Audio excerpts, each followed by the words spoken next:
Money. Some have it, some don't. Some have mastered it, but most are still chasing it.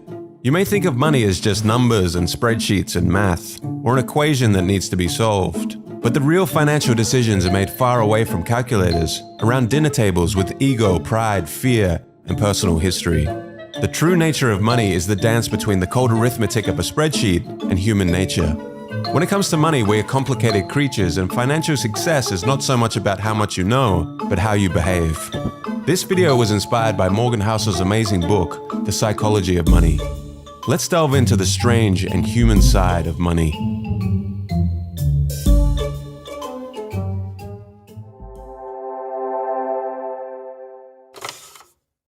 Your financial DNA. You aren't crazy. We all come from different generations, with parents earning different incomes and holding different values, living in various parts of the world, born into different economic environments with varying incentives and varying opportunities. We all have very different experiences towards money. Take for example the stock market and inflation. People born in 1970 saw an almost tenfold increase in the S&P 500 during their teens and 20s, leading most to have a positive view of the stock market and a higher inclination to invest. People born in the 1950s, however, saw the stock market go nowhere in their teens and 20s, leading to a more negative view of the stock market and less inclination to invest. People born into the 1960s experienced significant inflation during their teens and 20s, leading to a higher awareness and a more negative view of inflation and its effects. People born in 1990 experienced relatively low inflation during their lifetime, leading to less concern and awareness of its effects. A person's experience with the stock market and inflation during their formative years greatly shapes their attitudes and behaviors towards investing and financial decision-making. People justify every financial decision they make based on the information they had at that moment and their mental model of the world, which has been passed on to them from their parents and is shaped by their unique life experiences. Although they can be misinformed, lack information, or make bad decisions, their actions make sense to them in that moment and align with their own personal story. According to Housel, people do some crazy things with money, but no one is crazy. We all have unique worldviews, and since there is no universally correct way to manage money successfully, none of us are crazy. We make financial decisions based on our personal life experiences and our worldview. Financial decisions are often not made purely on logical or mathematical grounds, but are shaped by your unique experiences and worldview. Be wary of one-size-fits-all financial advice, as what may seem irrational to others could make perfect sense to you. Compound Kings. There is no doubt that Warren Buffett is considered one of the greatest investors of all time. What is staggering is that $81.5 billion of Warren Buffett's $84.5 billion net worth was earned after he reached his mid-60s. Housel explains that few pay enough attention to this simplest fact. Buffett's fortune isn't due to just being a good investor, but being a good investor since he was literally a child. As a result of investing from the early age of 10, Buffett was able to harness the power of compounding. So what is compounding in a nutshell? Let's say you invest $1,000 at an interest rate of 8%. Your initial investment would earn you $80 after 1 year. If you compounded your total of $1,080 at 8% interest the next year, you would now earn $86.4. You've earned money on your initial investment as well as the interest you earned on the principal. An investment compounded over time gains interest not only from the original investment, but also from the interest generated on top of the original investment. The counterintuitive nature of compounding makes many of us not realize how extreme the results can be. Warren Buffett began seriously investing at the age of 10 and had a net worth of $1 million by the age of 30. Let's imagine an alternate reality where Warren Buffett behaved more like most young men in their 20s and used a lot of his early income on traveling and a few nice cars. If he started with a net worth of $25,000 at the age of 30 and retired at 60, but continued to generate the amazing returns that he does of around 22% annually, his net worth today would be around $11.9 million, which is 99.9% less than his actual net worth today of $84.5 billion. Warren Buffett's financial success can be attributed to the financial base he built in his early years and his longevity in investing. His skill is investing, but his secret to success is time and the power of compounding. Consider this from another perspective. The richest investor of all time is Warren Buffett. However, in terms of average returns, he is not the greatest.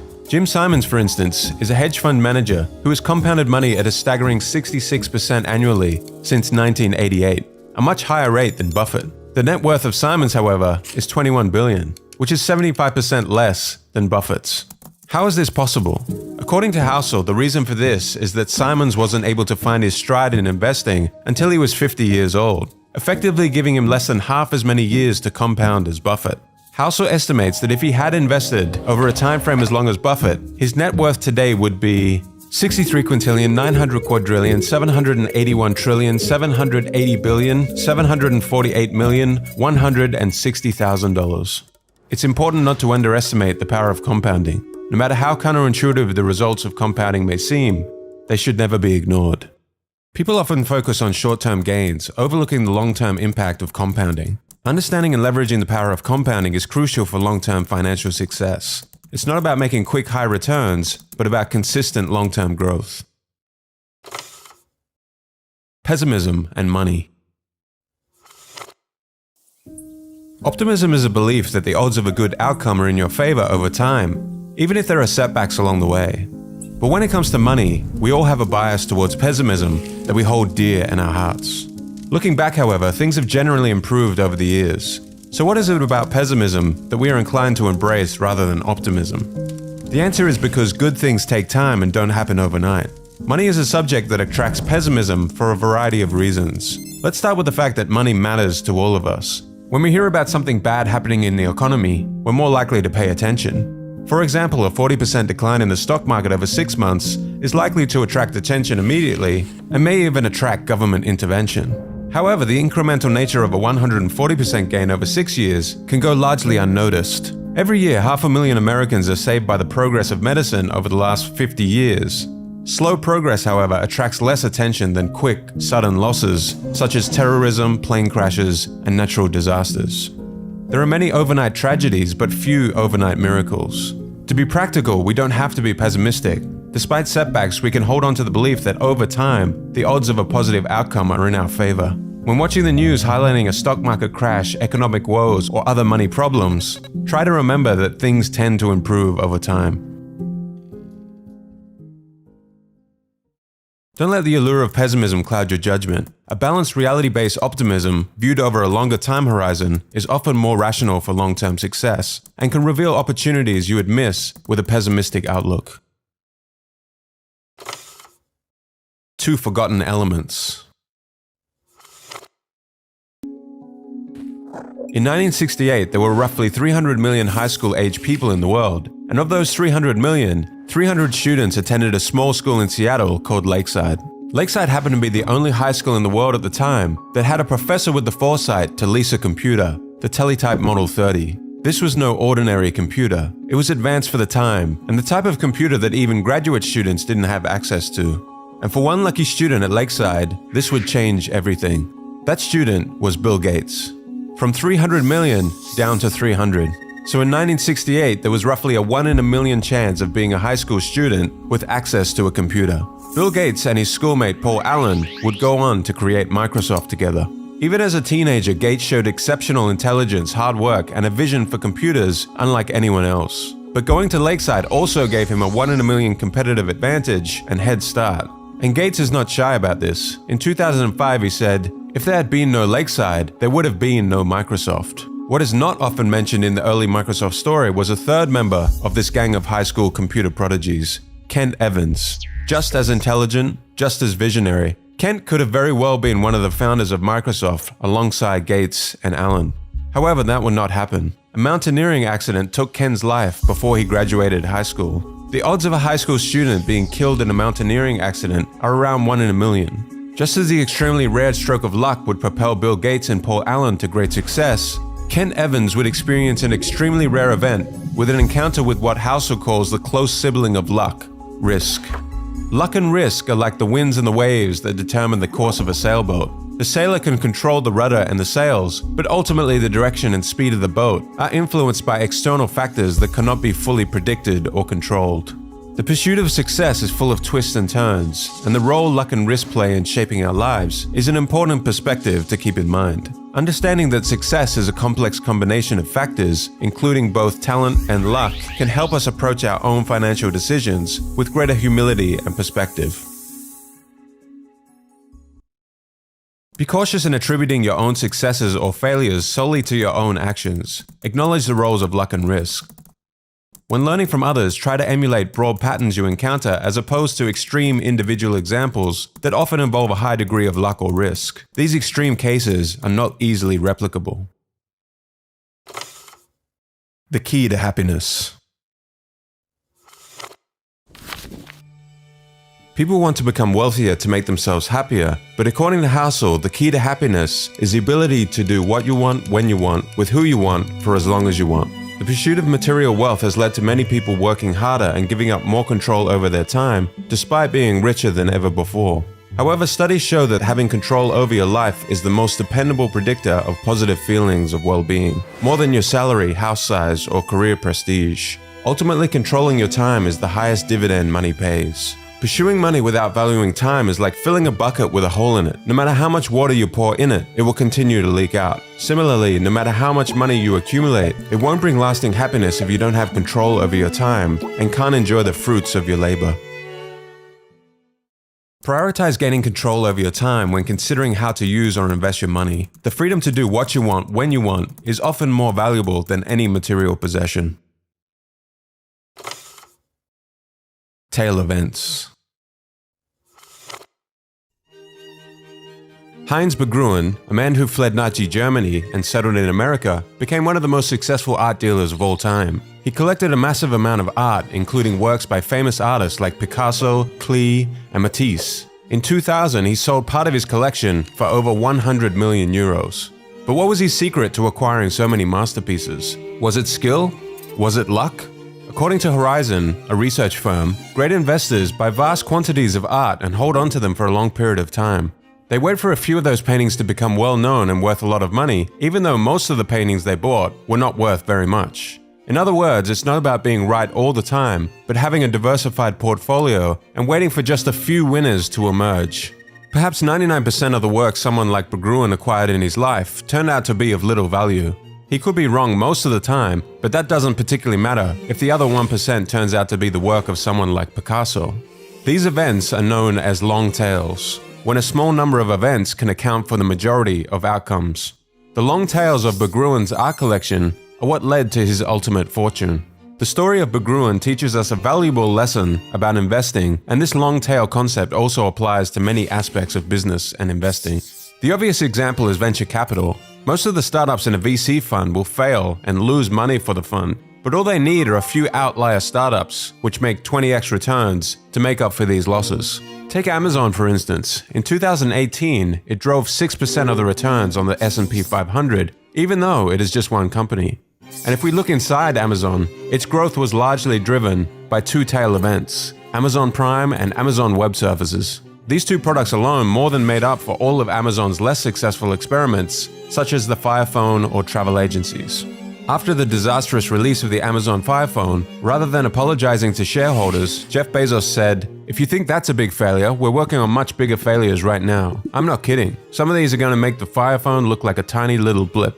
Bezos understands that it's okay to make mistakes and fail with most products if the process creates the 1% of tail event products that drive everything. Tail events are mostly unintuitive and hidden from us because we only see the finished products and not all the failures along the way that led to that finished product. Housel in the book uses a real-life example of a stand-up comedian. When you're watching the Netflix special, you're probably saying to yourself, wow, this comedian is amazing and hilarious. But what you aren't seeing are all the trial and error failed jokes that the comedian tried out in small clubs all around the country before doing the special. The Netflix special is the 1% compendium of all the tail event jokes that actually made people laugh. 99% of the jokes along the way were probably just okay. When it comes to investing, even though long tails are prevalent, most of us ignore them. When things go wrong, we tend to overreact. As soon as you accept that tails drive everything in business, investing, and finance, you realize lots of things may go wrong, fail, or fall apart. Remember, out of nearly 500 stocks Warren Buffett has picked, only 10 have made the majority of his money. Good stock pickers will only be right half of the time. Good leaders will only make good decisions half of the time. The fact that you might be wrong sometimes doesn't mean that things won't work out over time. In the end, the outcome can be determined by only a small number of events.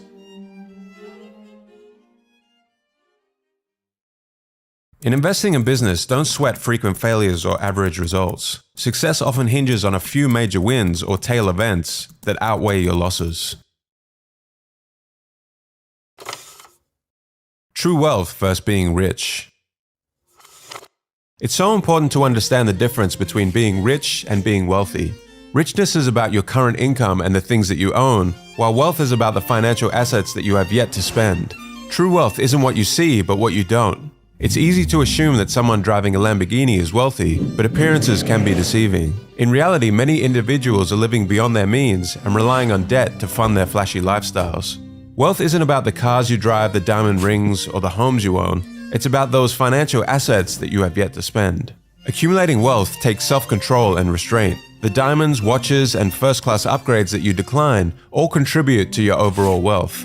It's easy to find rich role models who spend lavishly, but true wealth is hidden and therefore harder to imitate. We're conditioned to believe that having money means spending money, but the real key to building wealth is to save and invest the money you have. In fact, the only way to be wealthy is to not spend the money that you do have.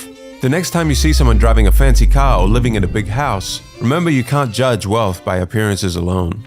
The true key to wealth is self-control, restraint, building assets, and investing in your future. Aim for long-term financial security by accumulating valuable assets. Rather than equating wealth with material possessions like flashy cars and luxury goods, focus on building true wealth, not just the appearance of being rich. The real price. Imagine you're climbing a mountain with the goal of reaching the peak and admiring the amazing view. Maybe you will get sunshine that day, maybe rain. You may get lost, you may fall and injure yourself. The difficulty of the climb is not always apparent until you're in the thick of it. From the ground looking up, the path to take may seem obvious, but along the way you will certainly need to reassess and change your path to the peak. You are under no illusion, however, that there will be some golden escalator that will safely take you to the peak. You understand before the climb that this uncertainty and risk is just the price you have to pay to get to the top. But when it comes to investing in the stock market, many people think they can avoid the uncertainty and risk and get something for nothing. Housel likens the stock market to getting a new car. If you want to get a new car, you have three options. You can buy a new car, buy a used one, or you can steal one. The new car is a higher price, but the reward is greater. Think of the new car like aiming for 12% returns from the stock market. The used car is cheaper, but also comes with less reward. The used car is a much safer investment, but only returns 4% per year. Stealing a car is like trying to get something for nothing. 99% of people would avoid stealing the car because the consequences outweigh the benefits. However, when it comes to the stock market, people seem to be under the impression that they can take option 3 and steal from the market. They try all kinds of tricks and strategies to get good market returns without paying the price, attempting to sell right before the dip or buy before a boom. Consider, for example, wanting to earn an 11% return over 30 years in preparation for your retirement. From 1950 to 2019, the Dow Jones Industrial Average has returned about 11% per year. Over those 69 years, however, of course, there have been many high highs and low lows. For many, the sight of their investment going up and down can be traumatic, so they try to get in and out quickly without paying the price of volatility and uncertainty over the long term, akin to trying to steal the car. The price you must pay is not just about dollars or cents when investing. It's about accepting the emotions that volatility, fear, and risk can bring. Recognizing that successful investing comes with a price is crucial. The price is not immediately obvious, but you have to pay it, just like you would for any other product. The key is to convince yourself that the market's fee is worth it, and it's an admission fee worth paying. There's no guarantee that it will be, but if you see the admission fee as a fine, you'll never enjoy the experience. Be willing to pay the price once you find it. View market volatility as an admission fee for the potential of higher returns, rather than as a fine for doing something wrong. This mindset will help you stick with your investment strategy for longer time periods and during tough times. Hedonic treadmills. Enough. No when enough is enough. Become familiar with the concept of hedonic adaptation, or the hedonic treadmill. Every time you hit the goal, you keep moving the goalpost further ahead. You need only look at the demise of Bernie Madoff and Gupta, two men who already had everything and were ultra wealthy, but all the money in the world would never have been enough, both resorting to crime to make even more money. The pursuit of wealth and success without a sense of knowing when enough is enough is like climbing a never-ending ladder. No matter how high one climbs, there is always another rung to reach for, and the pursuit can become all-consuming, leading to a lack of happiness and fulfillment. Set a stable goal for what enough means to you. Otherwise, rising expectations will keep you perpetually unsatisfied and prone to needless risks. Be aware of the pitfalls of social comparison. Instead of endlessly comparing yourself to others, focus on what truly brings you happiness and fulfillment.